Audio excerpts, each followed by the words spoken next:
기도해드리겠습니다. 예수께서 돌아오심에 무리가 환영하니 이는 다 기다렸음이러라. 이에 회당장인 아이로가라는 사람이 와서 예수의 발 아래 엎드려 자기 집에 오시기를 간구하니 이는 자기에게 12살 된 외딸이 있어 죽어가미러라. 예수께서 가실 때에 무리가 밀려들더라. 이에 12해를 혈루증으로 앓는 중에 아무에게도 고침을 받지 못하던 여자가 예수의 뒤로 와서 그의 옷가에 손을 대니 혈루증이 즉시 그쳤더라. 예수께서 이르시되 내가 손댄 자가 누구냐 하시니 다 아니라 할 때에 베드로가 이르되 주여 무리가 밀려들어 미나이다. 예수께서 이르시되 내게 손댄 자가 있도다. 이는 내게서 능력이 나간 줄을 알미로라 하신대 여자가 스스로 숨기지 못하는 줄 알고 떨며 나와 엎드려 그 손댄 이유와 곧 나은 것을 모든 사람 앞에서 말하니 예수께서 이르시되 딸아 내 믿음이 너를 구원하였으니 평안히 가라 하시더라.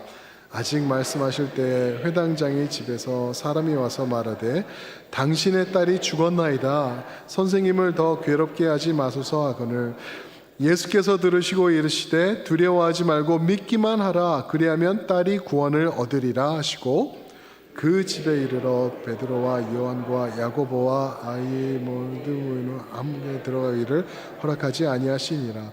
모든 사람이 아이를 위하여 울며 통곡하며 예수께서 이르시되 울지 말라. 죽은 것이 아니라 잔다 하시니 그들이 그 죽은 것을 아는 거로 비웃더라.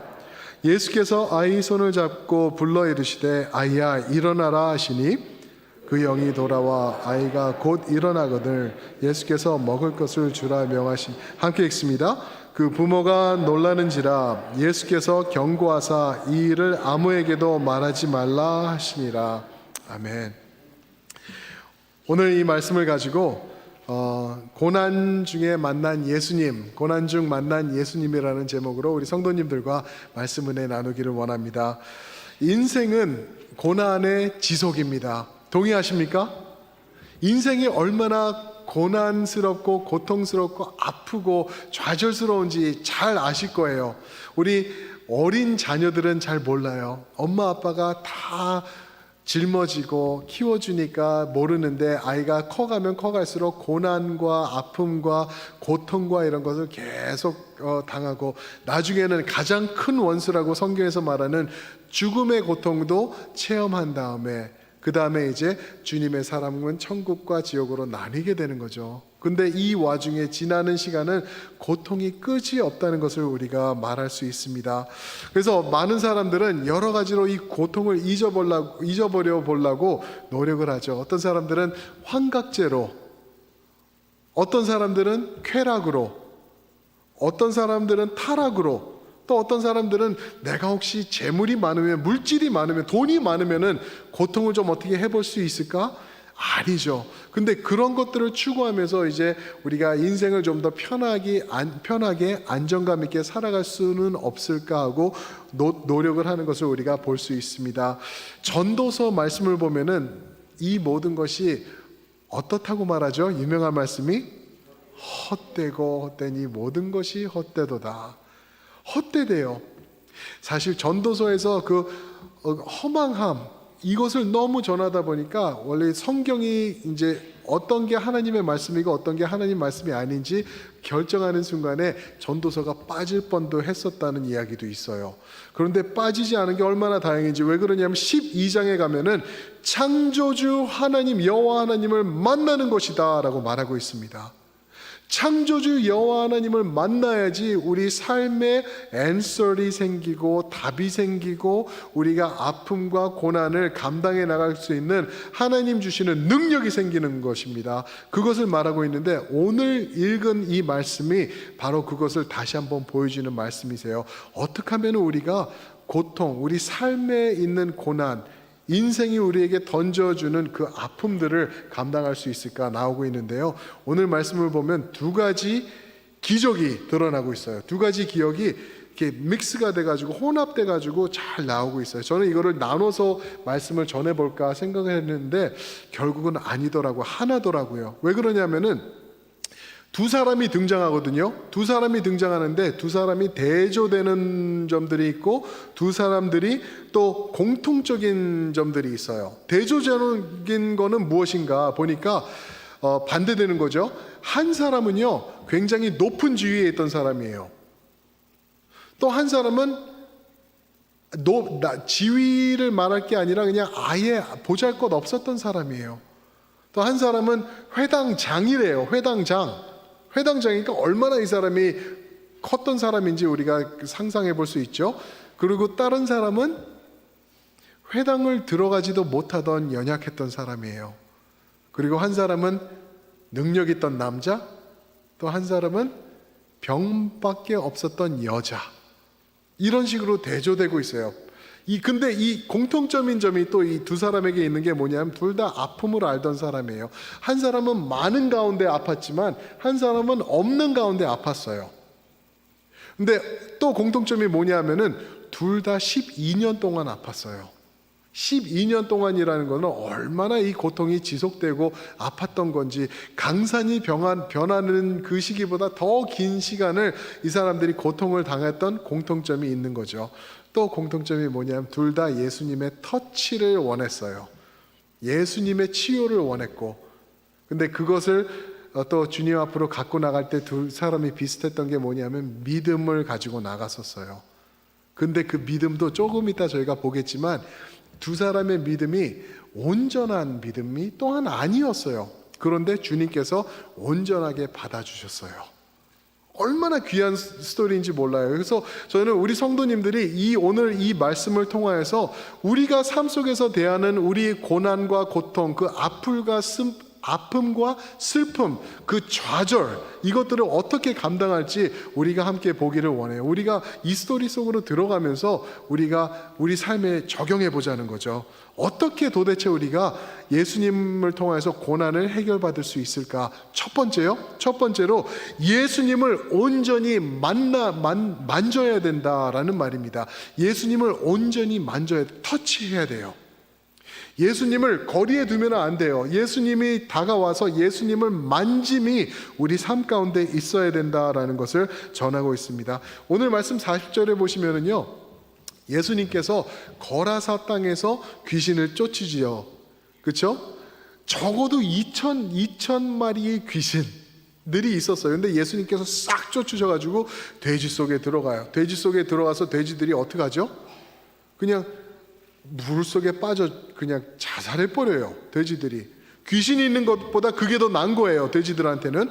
그래서 죽게 되니까 이 사람들이 이권이 없어진 거예요. 이제는 돈을 벌고 많은 일을 할 것들이 없어지고 손해밖에 남지 않은 거죠.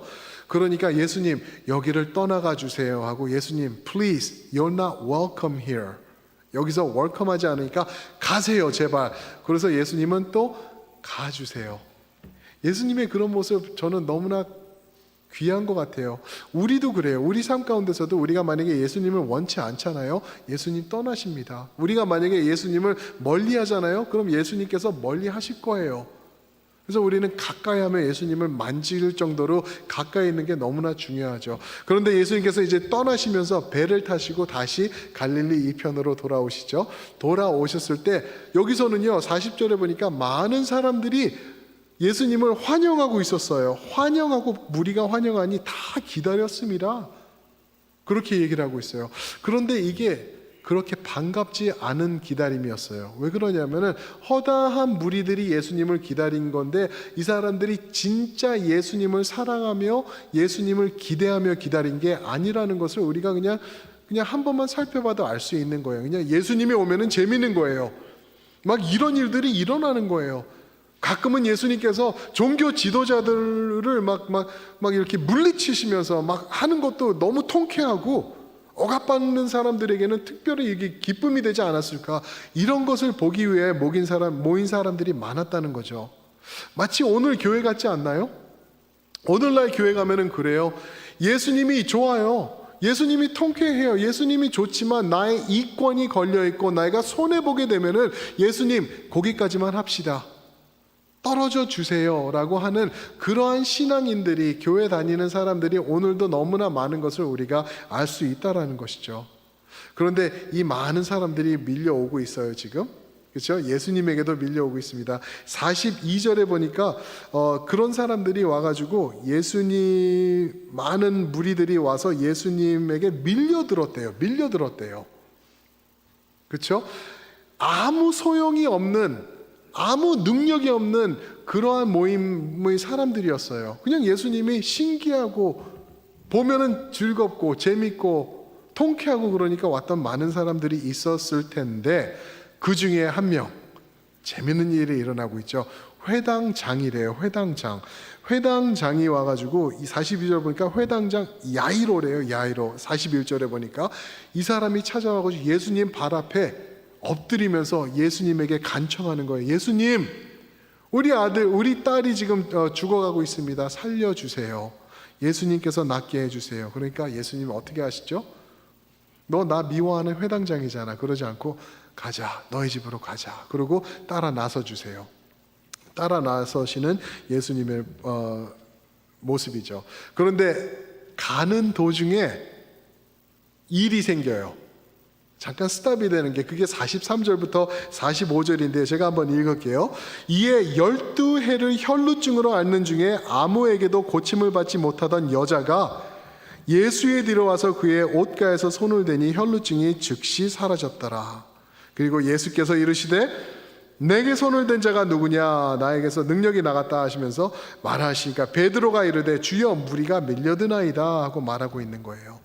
이게 얼마나 간절한 순간인가 우리가 또 봐야 되는데, 회당장이 와가지고 예수님 같이 갑시다 했을 때 이 회당장의 마음도 우리가 조금은 이해를 해줘야 되는 게, 회당장에 있던 사람들은 바리새인들이거든요. 이 사람들이 예수님을 싫어하기 시작했어요. 이제는요. 4장 28절에 보니까 이 사람들이 모두 예수를 향해 화를 내더라. 6장 11절에 보니까 이 사람들이 노기가 생겨서 예수님을 어찌할까 그 순간부터 결정을 하더라. 미팅을 하기 시작했어요.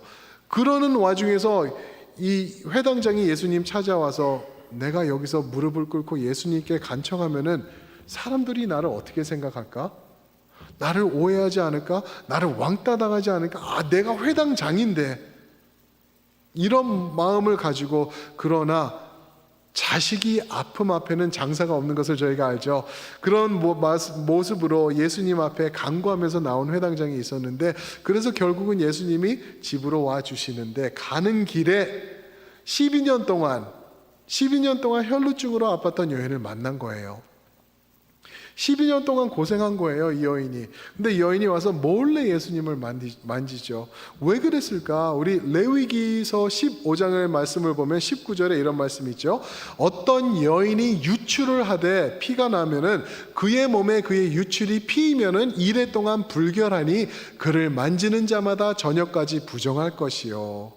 그리고 25절도 보면은 만일 여인의 피가 유출이 그의 속죄소위 곧 불결기가 아닌데도 여러 날이 간다든지 12년 동안, 또 그 유출이 그의 속죄소위 곧 불결기를 지나도 계속되면은 그 부정을 유출하는 모든 날 동안은 그 불결한 때와 같이 부정한즉, 이 여인이 지금 이런 부정한 불결함 가운데 율법적으로 문제가 되는 상황에 있는 거죠. 12년 동안 하혈하고 있는 거예요. 그러니까 이 여인은요, 회당에 가서 예배도 못 드리는 거예요. 왜요? 율법적으로 부정하다고 명확히 말해놓고 있기 때문에. 근데 이 말씀을 보면은 레위기 15장 말씀을 보면 15장 19절부터 33절 말씀에 보면은 이 하혈하는 혈루증이 있으면은 이런 문제가 있는 사람은 얼마나 우리가 멀리 해야 되는 사람인가라고 하면서 부정, 부결, 불결, 부정, 불결, 부절, 불결 이런 말이 27번이 반복되고 있어요. 멀리하라, 멀리하라, 멀리하라, 가까이 하지 마라. 이 여인은 분명히 만약에 결혼을 했던 여인이면 이혼은 당했을 건 당연하고요. 그 회당장 근처도 가지도 못하고요. 음식을 구하러 어디 가지도 못했던 거예요. 의사를 봐도 의사도 고칠 때 직접적으로 이렇게 고치지도 못해요. 그래서 이렇게 이상한 식으로 해서 뭐 이거를 해주고 무슨 주문을 외운 다음에 어느 거리가 있는 데 가서 무엇을 외치면은 네가 낫게 될 것이다. 아주 이런 이상한 토속적인 그런 고침을 가지고 이 여인이 마태복음에 보니까 자기가 갖고 있던 돈과 모든 아픔과 의사를 통해서 이런 걸 다 받았다고 얘기를 하고 있어요. 얼마나 불쌍한 여인인가. 그런데 이 여인이 이제 왜 예수님 뒤로 몰래 와서 예수님의 옷자락을 잡은지 아시겠죠? 그죠? 앞으로 대놓고 못 오는 거예요. 부정하기 때문에. 몰래 간 거예요. 목숨 걸고 간 거예요. 사람들 부대끼면 이 사람들이 지금 다 주위에서 부정해지고 있고요. 예수님을 옷자락 만진 것만으로도 예수님도 부정해지는 거예요. 그러니까 몰래 와서 만진 거예요. 근데 예수님이 조용히 넘어가 주실 리가 없죠? 예수님이 어떻게 하시죠? 누가 나를 만졌느냐? 나에게서 능력이 나갔다. 누구야? 그러니까 여자가 깜짝 놀라는 거예요. 왜요? 부정한 사람이기 때문에. 지금은 이제 나은 거를 내가 알지만 이제껏 부정했기 때문에 이 모든 사람들이 나를 돌로 쳐 죽일 수 있는 거예요. 지금 상황에서는 다 부정하게 됐기 때문에. 그래서 두렵고 떨림으로 이 여자가 47절에 보면 예수님 앞에 이실직고를 합니다. 간증을 하는 거예요. 이래서 내가 만졌습니다. 그래서 이제 혼나고 이제 죽을 각오를 했는데 예수님께서 하시는 말씀이 따라 하면서 이제 축복을 해주시죠. 괜찮다라고 말씀해 주세요. 사랑하는 성도 여러분, 이런 모습이 우리에게 있어야 돼요. 어떤 모습이요? 예수님을 향하여 손을 뻗을 줄 아는 모습. 예수님을 향하여 나의 아픔과 나의 슬픔과 고통을 가지고 예수님을 붙잡으려고 하는 그 간절한 모습이 우리에게도 있어야 될 줄 믿습니다. 아멘. 예수님을 만지세요. 예수님이 앞에 계세요. 예수님을 붙잡으세요. 예수님을 품으셔야 됩니다. 그냥 내가 이것을 통해서 예수님이 부정해지고 불결해지시면 이게 아니에요.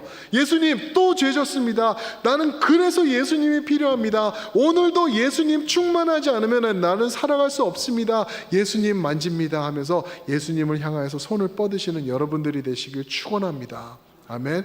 그럴 때 다음으로 연결되는 게 뭐냐면은 우리가 예수님을 통해서 고난을 이길 수 있는 길은 예수님을 온전히 믿어야 한다는 것입니다. 예수님을 온전히 믿어야 한다. 이게 두 번째 포인트예요.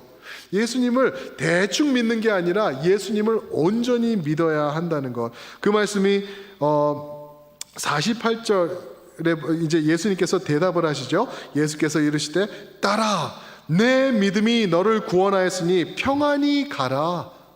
내 믿음이 너를 구원하였으니 평안히 가라. 성경에서요, 예수님께서 아들아, 딸아라고 말씀하신 게 한 번도 없어요. 오늘 말씀이 처음이세요. 딸아. 이거는 구원을 말하는 거죠. 우리는 이제 하나 되었다. 한 가족이다. 내 믿음이 너를 구원하였으니 평안히 가라. 구원을 말씀하고 계시는 거예요.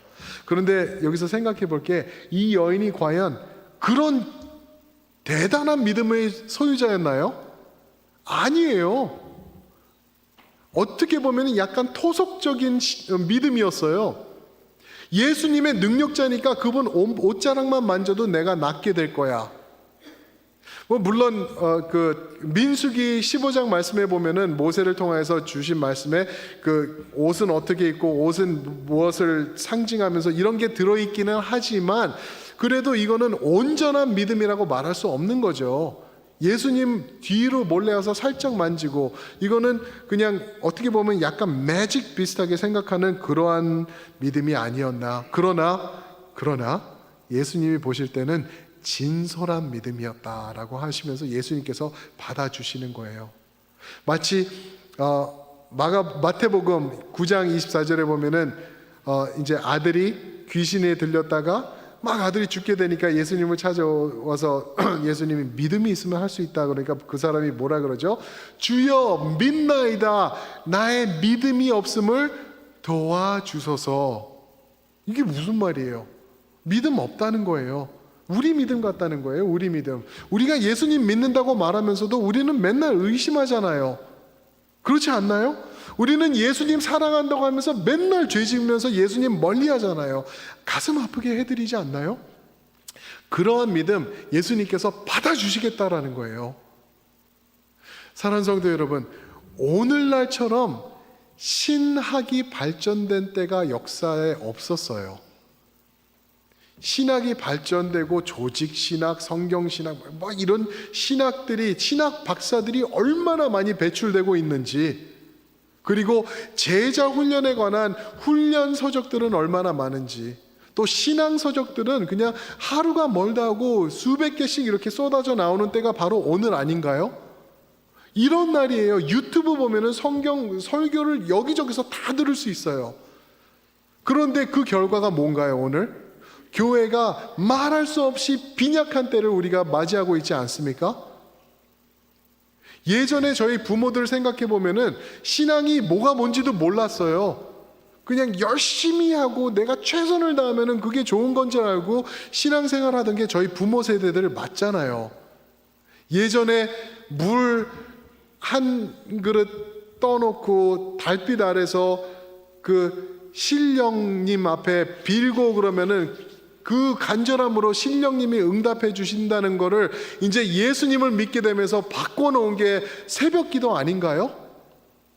그런 잘못되고 좀 이상했던 것들, 모습들이 우리에게 많은데 하나님이 그거 받으신 거예요. 대한민국을 받으신 거예요. 그래가지고 그 결과 여러분들과 저 같은 사람들이 이제 예수님 앞으로 나오게 됐다라는 것이죠.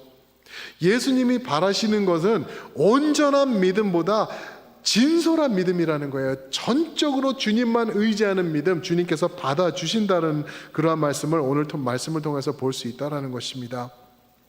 아무리 회당장이라도 이제 쉽지 않은 상황을 당하게 되었어요. 이제 49절에 보면은 뭐라 그러죠?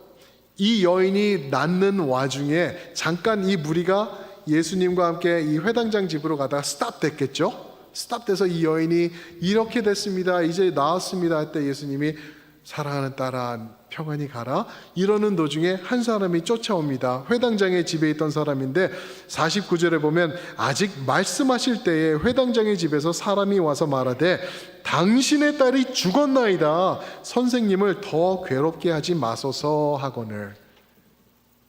죽었다는 말을 예수님 앞에서 회당장에게 누가 전하러 온 거예요. 그랬을 때 우리는 예수님을 바라볼 수가 있죠. 예수님을 한번 상상해 보세요. 이 청천벽력 같은 그 말인가요? 예, 청천벽력 같은 소식을 전해들은 이 회당장을 예수님이 바라보시는 눈빛이 어떠셨을까? 가장 진지하고 가장 뜨거운 눈빛으로 회당장 이 좌절해가지고 멍하는 모습으로 이제는 다 끝났구나 하면서 좌절하는 그 회당장을 바라보시면서 하시는 말씀이 두려워하지 말라. 50절 두려워하지 말라, 믿기만 하라, 그리하면 딸이 구원을 얻으리라. 두려워하지 마, 믿기만 해, 믿음만 있으면 돼, 그러면 딸이 구원 얻을 거야 라고 말씀하시는 주님의 말씀이죠. 믿기만 하면 됩니다. 우리 사랑하는 성도님들 믿으시길 바랍니다. 여러분들 삶 가운데 예수님 주시는 믿음이 차고 넘치시기를 바랍니다. 마태복음 17장 20절에 보면 이런 말씀이 있어요. 무엇과 같은 조그만 믿음이 있으면 무엇을 옮길 수 있다라고 예수님이 말씀하시죠? 겨자 씨앗과 같은 조그만 믿음만 있어도 무엇을? 이 산더러 저리로 옮겨지라 하면 옮겨진대요. 제가 솔직하게 하나 말씀드릴게요. 겨자씨만한 믿음이 있으면 산더러 옮겨지라 그러면 옮겨지지 않습니다.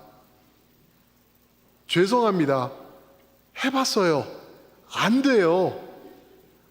겨자씨가 아니라 호박씨만한 믿음이 있어도 산아 비켜라 그러면 비켜지지 않아요. 무슨 말이냐면은, 그럼 그 말씀이 무슨 말이냐면은 나의 이 모자란 믿음을 가지고 믿음의 주체가 되시는 예수님을 바라보라는 거예요. 예수님을 바라보고 이 부족하고 믿지 않는 나의 이 연약한 믿음 가지고 예수님을 전적으로 간절히 진솔하게 믿고 나아갈 때 예수님께서 산을 옮겨주신다라는 말씀인 줄 믿으시기 바랍니다. 아멘. 나는 아니에요. 나는 겨자씨가 아니라 호박씨가 아니라 수박만한 믿음이 있어도 나는 절대 못해요. 왜요?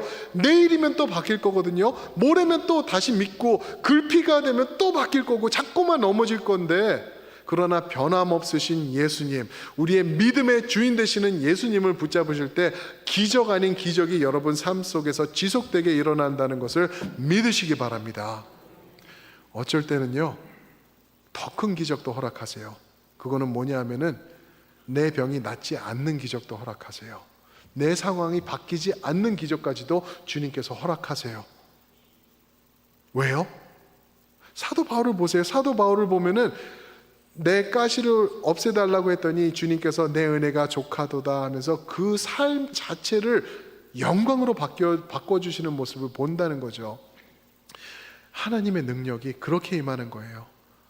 그런 주님을 바라보시면서 그 주님 붙잡으시는 믿음의 소유자들, 예수님만 바라보시는 여러분들과 제가 되시길 주님의 이름으로 축원드립니다. 아멘. 아멘. 그러면은 예수님을 온전히 만지고 예수님을 온전히 믿고 또 하나 해야 될 게 뭐냐 하면은 예수님을 온전히 알아야 한다는 것입니다. 예수님을 온전히 알아야 한다는 것. 이제 예수님께서 집에 도착하시죠. 회당장 집에 도착하시는데 딸이 벌써 죽은 상황이죠. 죽은 상황에서 예수님께서 이렇게 하세요. 51절 말씀을 보면은 그 집에 이르러 베드로와 요한과 야고보와 아이의 부모 외에는 함께 들어가기를 허락하지 아니하시니라. 그 아이가 지금 누워져 있는 방에를 3명의 제자와 부모만 데리고 들어가시는 거예요. 저는 이게 이해가 안 갔어요. 왜 그럴까? 이거는 12년 혈루증으로 앓던 여인을 고친 것보다 더 큰 능력 아닙니까? 이제 조금 있으면 죽은 여자아이가 살아나게 되는 능력인데, 방문을 활짝 열 뿐만 아니라 그 아이의 시체를 가지고 동네 가장 넓은 곳으로 가고 모든 동네 사람들 모이게 해라. 이래야지 속이 시원할 것 같은데 왜 제자들 3명 그리고 부모만, 왜 그랬을까? 베드로, 요한, 야고보입니다. 예수님께서 이 3명의 제자를 따로 데리고 가신 케이스가 3번 나와요, 성경에서. 오늘 한 번, 그리고 어디죠? 예수님께서 변화하실 때, 변화산에 가실 때 3명을 데리고 가셨죠. 그죠? 그리고 예수님께서 어디서 기도하실 때? 겟세마네에서 기도하실 때 또 3명을 따로 가까이 데리고 가셨어요. 왜 그랬을까? 왜 예수님께서 이렇게 나누셨을까? 아마 베드로, 그의 신앙의 고백을 하면서 교회의 리더로서 세워질 베드로를 특별하게 만져주신 게 아닌가? 야고보요? 야고보는 사도행전 12장 보니까 첫 번째로 순교당하는 예수님의 사도였어요. 그 사람을 위하여서 특별하게 무슨 죽음과 이 부활에 대한 가르침이 있으셨지 않으셨을까 생각이 드네요. 요한은요?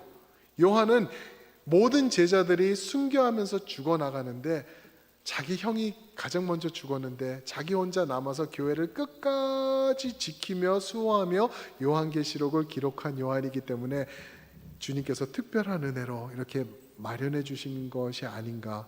그럼 이 부모는요? 부모도 같이 데리고 들어갔는데 왜 그랬을까? 아마 이런 게 아닌가, 이런 생각이 또 드는 게 뭐냐면요, 이제 예수님께서 유명세를 타기 시작하셨어요. 야, 예수님이 오셨다. 40절 보니까 무리가 환영하면서 기다리고 있었던 거예요. 우리 가운데 있는 치료자가 오셨다, 능력자가 오셨다, 선지자가 오셨다 하면서 예수님을 그런 쪽으로만 바라보기 시작했던 것 같아요. 이 사람 있으면은 약국도 필요 없고, 이 사람 있으면은 내가 배불리 먹을 수 있고, 이 사람 있으면은 나는 다 이제 됐다, 이렇게 말하는 사람들의 그릇된 그리고 잘못된 그 신앙, 그 조금밖에 보지 못하는 것을 예수님이 바꾸시기 원하셨던 것 같아요. 우리는요, 예수님이 이 땅에 왜 오신지 알잖아요. 맞아요. 치유하시려고 오셨고요, 능력 행하시려고 오셨고요. 그거 다 중요한데 가장 중요한 것은 예수 그리스도가 짊어지실 십자가를 통하여서 우리의 구원을 이루어 나가실 우리의 구세주로 오셨다는 것, 그것을 깨달아야 된다는 거죠. 많은 사람들이 그거는 아직 보지도 못하였으니까, 병 고치는 사람, 꽤 괜찮은 사람, 나에게 덕이 되는 사람, 이 정도의 신앙만 붙잡고 있었던 거죠. 사랑하는 성도 여러분, 여러분들과 저는 그 정도의 신앙을 붙잡고 계시면 안 돼요. 예수님이 말씀하세요. 병 고치는 것, 질병, 죽음에서 살아나는 것, 그거 전부 다 잠깐 있다가 없어질 거야. 그게 핵심이 아니야. 내가 핵심이야. 나를 얻어야 돼. 나를 알아야 돼. 나를 깨달을 때 여러분들은 영생을 얻게 되는 거야. 하나님과 나누어지고 무너졌던 그 관계를 회복할 수 있을 거야 라고 예수님께서 말씀하시는 것을 들으시기 바랍니다. 나에게 복 주시는 복주머니 같은 예수님, 기도같이 동전 같은 기도를 이렇게 딸그락 하고 떨어뜨리면은 안에서 더르륵 하고 떨어져 나오는 밴딩머신에서 축복해 주는 그런 것 같은 예수님, 그런 거 아니라는 거예요. 예수님이 나를 정확히 깨달으라. 인생을 편하게 하기 위해서 나를 믿는 것은 잘못된 것이다. 그거는 아니다. 영혼 구원과 하나님과의 올바른 관계를 위하여서 나를 믿으라, 내 앞으로 나오라 라고 선포하시는 예수님을 바라보시길 축원합니다. 그게 예수님이 하시는 말씀이에요. 이제는 올바로 믿어라. 이제는 세상 사람들처럼 자기 이권 추구하면서 내가 원하는 거 바라면서 내 욕심 채우려고 예수님 찾는 그러한 들떨어진 모습으로 살지 말고 온전한 하나님과의 관계를 유지하는 사람으로 이제는 바꾸어져 나가기를 바란다. 예수님의 음성, 예수님의 마음을 깨달으시길 축원드립니다. 사도 바울이 말하고 있죠. 고린도전서 2장 2절에 이렇게 말씀하십니다.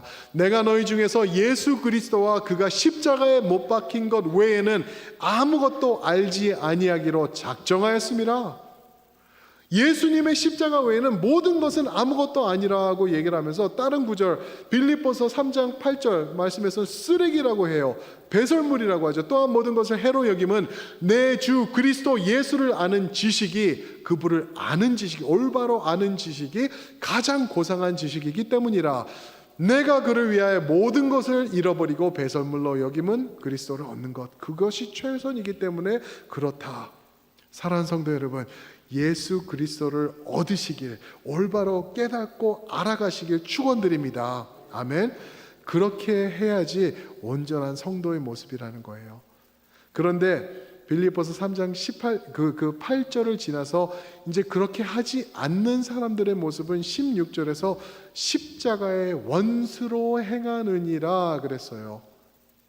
십자가의 원수로 행하느니라. 나의 욕심을 챙기고 예수님을 통하여서 내가 뭐 좀 받아 먹을 것들이 있나, 이 세상에서 어떻게 하면 조금 더 안전하게 살 수 있을까, 그게 나의 전부가 되는 사람들은 십자가의 원수라는 거예요. 제가 말씀드립니다. 하나님의 원수가 되는 사람은요, 끝장입니다. 십자가의 원수요, 아주 무서운 말이라는 걸 우리가 생각해 볼 수 있겠죠. 그죠? 그것을 피하라고 예수님께서 말씀하고 계시는 것입니다. 찬양팀 준비해 주실 때, 인생은요, 고난의 여정입니다.